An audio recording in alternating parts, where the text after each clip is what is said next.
I need to be a millionaire by 25. If I am not running my own company by 30, I am a failure. I cannot work under someone else. I am an alpha.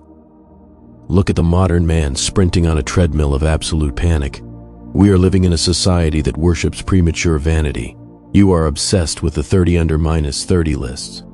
You are desperately trying to show the world how successful, how smart, how powerful you are before you have even learned how to endure the rain. Because of this massive, fragile ego, you are rushing.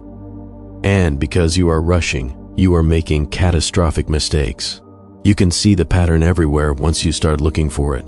The new hire who corrects his manager publicly in his second week, certain his insight is too valuable to wait for the right moment, and wonders why he is quietly excluded from the next round of real responsibility.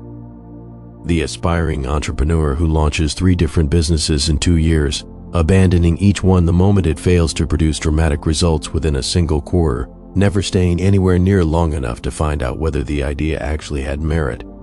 The talented junior employee who refuses any task that doesn't feel prestigious enough for his perceived skill level and slowly becomes known less for his talent than for being difficult to assign work to. None of these people lack ability. They lack the willingness to let ability sit quietly until the moment it is actually useful.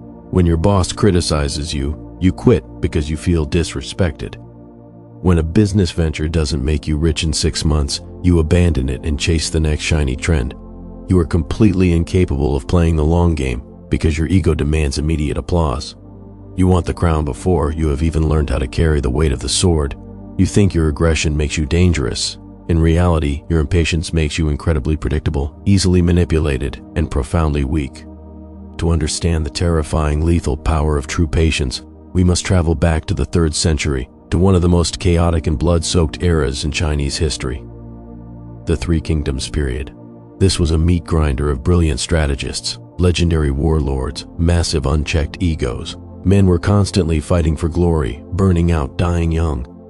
In the middle of this chaos lived a man named Sima Yi. Sima Yi was arguably the most brilliant strategic mind of his generation, but he had a massive problem. He worked for Cao Cao, a brilliant but ruthlessly paranoid tyrant who had a very simple rule. If a subordinate showed too much ambition or proved too clever, Cao Cao would execute them, along with their entire family. It is worth sitting with exactly how dangerous Sima Yi's position actually was. By most historical accounts, Cao Cao had personally noted early on that Sima Yi possessed what was described as a wolf's glare, a look that suggested ambition far beyond what a loyal servant should carry. Cao Cao reportedly warned his own son to watch Sima Yi closely, to never let him gain real military authority, because a man that capable would eventually want more than he was given. Sima Yi knew this. He spent decades operating inside a court that had already identified him correctly as the single most dangerous man in the building, and his entire survival strategy depended on convincing everyone around him that the warning had been wrong. If Sima Yi were a modern man, his ego would have demanded he show off his brilliance. He would have argued with Cao Cao. He would have tried to prove he was the smartest man in the room. And he would have been beheaded before his 30th birthday. There is a bitter irony buried in how this story eventually resolved itself. Cao Cao spent years correctly identifying Sima Yi as the one man capable of someday dismantling everything he had built, and warned his heirs accordingly. His heirs inherited the warning without inheriting his vigilance, gradually relaxing around a man who had made himself so unthreatening for so long that the original alarm started to feel like an old man's paranoia rather than an accurate forecast. The single correct prediction in the entire dynasty's history was eventually ignored simply because the person it warned about had the patience to outlast everyone who remembered why the warning existed in the first place. But Sima Yi possessed a superpower that modern society has completely forgotten. He had the ability to completely detach his ego from his ultimate objective. He knew the greatest threat to his survival was his own brilliance. So what did he do? He played the fool. He played the quiet, unremarkable, deeply loyal servant. He hid his fangs so well that even the most paranoid tyrant in history decided to let him live. Sima Yi's patience was not just passive waiting, it was an active, psychological weapon. Years later, he was commanding an army against his ultimate rival, the legendary genius Zhuge Liang. Zhuge Liang was brilliant, but he was stressed, overworked, desperate for a quick victory. He needed Sima Yi to come out of his fortress and fight. Sima Yi simply closed the gates and refused. Desperate to provoke Sima Yi's ego, Zhuge Liang sent a messenger to Sima Yi's camp carrying a box. Inside the box was a set of women's clothing, along with a letter essentially saying, "If you are too much of a coward to fight me, you might as well wear this dress." In the ancient world, this was the ultimate insult to a commander's manhood. Sima Yi's generals were furious. They drew their swords and begged him to attack, to defend his honor. But Sima Yi did not get angry. He opened the box, took out the women's dress, put it on in front of the enemy messenger, and smiled. He thanked Zhuge Liang for the beautiful gift. He swallowed the ultimate humiliation without a single drop of anger. Why? Because Sima Yi knew something his angry generals did not. He had observed the messenger and realized that Zhuge Liang was barely eating, barely sleeping, micromanaging his entire army down to the smallest detail. Sima Yi knew Zhuge Liang's impatience was killing him from the inside out. Sima Yi didn't need to fight him, he just needed to wait. There is a detail in this standoff that almost never makes it into the retelling, and it deepens the whole picture.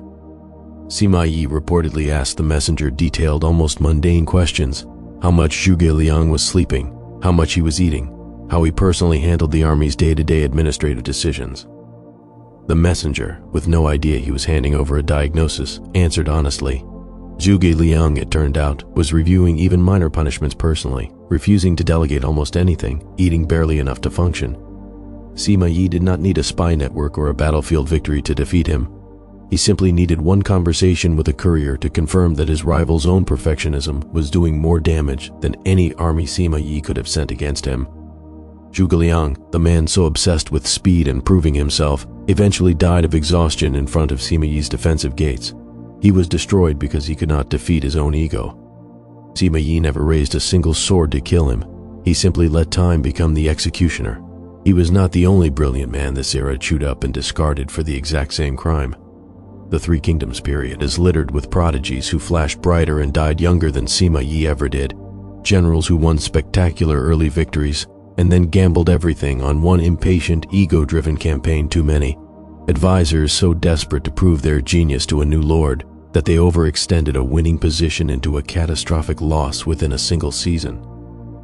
History does not even bother remembering most of their names with any reverence. It remembers them as cautionary footnotes, brilliant men reduced to a single sentence explaining how their own impatience killed them faster than any enemy army managed to. Talent was never the scarce resource in this era. Restraint was. And restraint, then as now, is the one quality almost nobody is willing to train because it offers no applause while you are building it. It was only then that Sima Yi finally stopped pretending. The final act of the disguise was, by most accounts, the most theatrical performance of his entire life. In his last years, with a rival faction led by Cao Shuang growing suspicious of his lingering influence, Sima Yi did not retire quietly or protest his innocence. He staged a slow, convincing decline, letting it be known that he was gravely ill, mentally failing, barely able to recognize his own household. When an official came to assess him in person, the story goes that Sima Yi could not even hold a bowl of porridge steady, letting it dribble down his chin, mumbling incoherently, appearing to be a husk of the man he once was. Cao Shuang's faction relaxed completely, convinced the old wolf had finally gone toothless with age. The moment their guard dropped, Sima Yi moved. The senile old man who could not hold a spoon turned out to be capable of organizing and executing a precision coup within days, seizing the capital and the imperial family while his rivals were still operating on the assumption that he was too far gone to be a threat.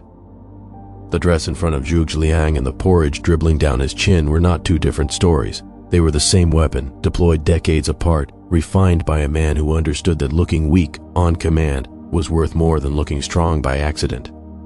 At the age of 70, when his enemies were already buried in the ground and his rivals had turned to dust, Sima Yi rose. In a single night planned with terrifying precision, he launched a coup. He seized the entire empire and founded the Jin dynasty. He did not do it in a rush. He did not do it seeking validation. He did not do it explosively. He did it because he was the only person left in the room patient enough to still be standing. It is worth pausing on just how long that wait actually was. By most reckonings, Sima Yi spent somewhere close to 4 decades inside Cao Cao's court and its successors, deliberately presenting himself as smaller than he was before the night he finally moved. 4 decades is not a metaphor for patience. It is most of a working lifetime spent in voluntary disguise, absorbing insults a far less disciplined man would have answered within the week. Almost nobody alive today is being asked to wait 40 years for anything. The fact that most people cannot tolerate 40 weeks says less about how unfair their situation is and more about how thoroughly modern life has eroded the muscle Sima Yi spent his entire life training. Here is the lesson that should sting anyone who feels the world owes them success. Today, time is the most unfair resource that exists. The world is full of geniuses who failed because they burned out too fast. The world is full of strong men who fell because they showed off their strength too soon. You will not win by being the loudest. You will not win by being the fastest sprinter on the track.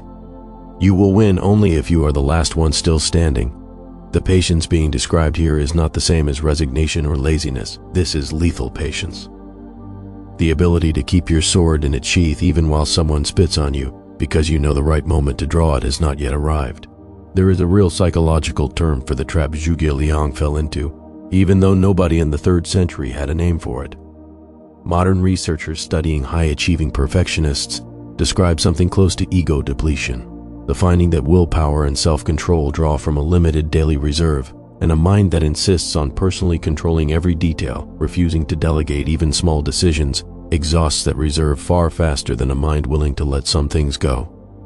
Zhuge Liang's micromanagement was not a sign of unusual diligence. It was a slow-motion withdrawal from an account that was never going to refill fast enough to outlast a patient opponent who simply let his own reserves sit untouched behind a closed gate. There is a second piece of modern research worth placing next to Sima Yi's 40 years of disguise.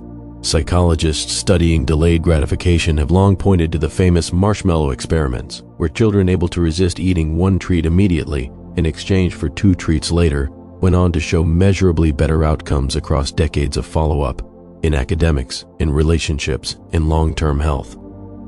The headline finding gets repeated constantly. The less discussed detail is just as important. The children who waited successfully were rarely just gritting their teeth through raw willpower. They were the ones who found ways to distract themselves, to reframe the wait, to make the waiting itself bearable rather than simply suffering through it on brute force alone. Sima Yi did not survive 4 decades of disguise through sheer gritted teeth endurance either.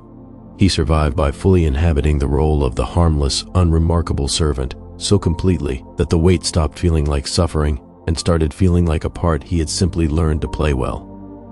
Stop feeling like a failure because you haven't reached the top at 20 or 30. Stop hating the process for feeling slow. You are building a foundation.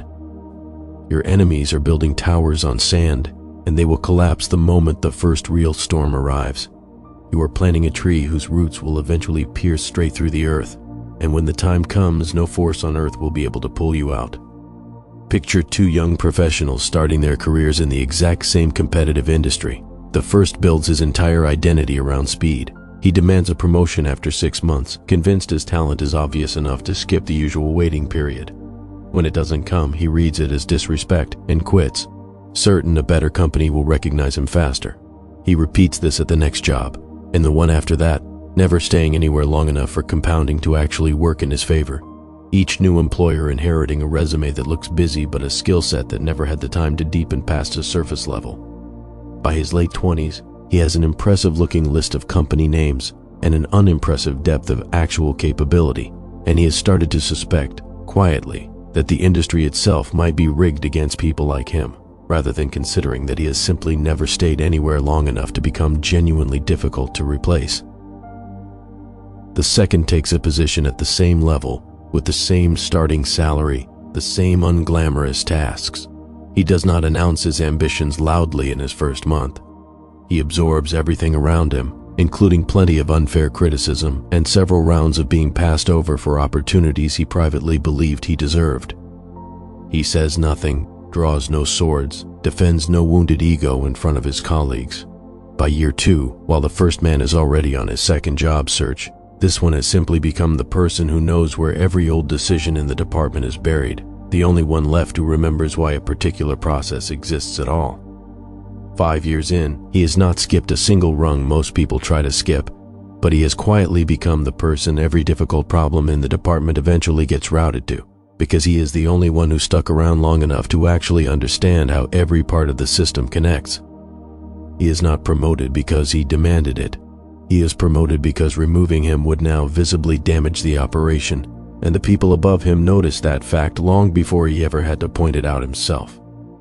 This connects directly to everything this channel keeps circling back to from a dozen different centuries.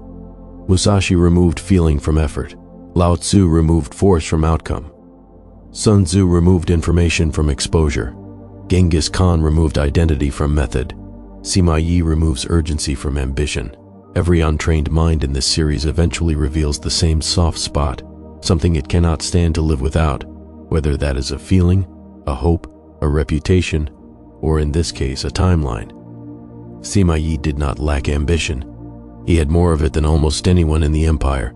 He simply refused to let his ambition set the clock, which meant nobody could ever provoke him into moving before he was ready, because there was no internal deadline left for them to exploit. Tomorrow, when you feel the urge to explode over slow progress, when you want to quit because no one is noticing your hard work, when you want to show off just to get a little validation, remember Sima Yi. Remember that he put on a woman's dress in front of his enemy, swallowed his own pride completely, just so he could have the last laugh standing over their graves. Understand, too, that this is not an argument for permanent passivity, for tolerating every form of disrespect indefinitely while telling yourself you are simply being patient like Sima Yi. There is a difference between strategic patience and a convenient excuse for never acting at all. Sima Yi was not waiting forever. He was waiting for a specific, calculable moment when the balance of power had shifted decisively in his favor, and the instant that moment arrived, he moved with total commitment and zero hesitation. The lesson is not endure everything and do nothing. The lesson is do not let your ego choose the timing of your action, when patience can choose a far better moment for you. Confusing the two was how people turn a brilliant strategy into a lifetime of being walked over, never quite arriving at the moment they were supposedly waiting for, because they never actually had a moment in mind to begin with. The honest test of whether you are practicing lethal patience or simply practicing fear is whether you are still building, quietly, underneath the calm exterior. Sima Yi spent his 40 years of disguise studying every rival, every weakness, every shift in the court's loyalties, so that the night he finally moved, he was not improvising. He was executing a plan that had been complete in his mind for years, waiting only for the right conditions to arrive. If your version of waiting involves no observation, no preparation, no quiet accumulation of leverage underneath the surface, you are not being patient. You are simply being stuck and calling it a virtue so the stillness feels less like failure. Make no mistake about what is actually being asked of you here. This is not a gentle suggestion to trust the process while you scroll your phone and wait for the universe to notice your potential. It is a demand that you spend years being underestimated, insulted, and overlooked on purpose, while you become so quietly capable that by the time anyone realizes what you have built, it is already too late for them to stop it. Most people will read this and nod, and then go right back to demanding applause for showing up. Sima Yi did not get an empire because he understood patience intellectually. He got it because he was willing to wear the dress, eat the insult, and still be standing at the gate 40 years later when everyone who laughed at him was already dead. Do not become obsessed with being the fastest. Become obsessed with being the most unshakable. Let everyone else burn their energy sprinting while you conserve yours to eventually take everything. This world belongs to those who can stay silent inside the storm. Close your mouth, put your ego in your pocket, and get back to work. Your time will come.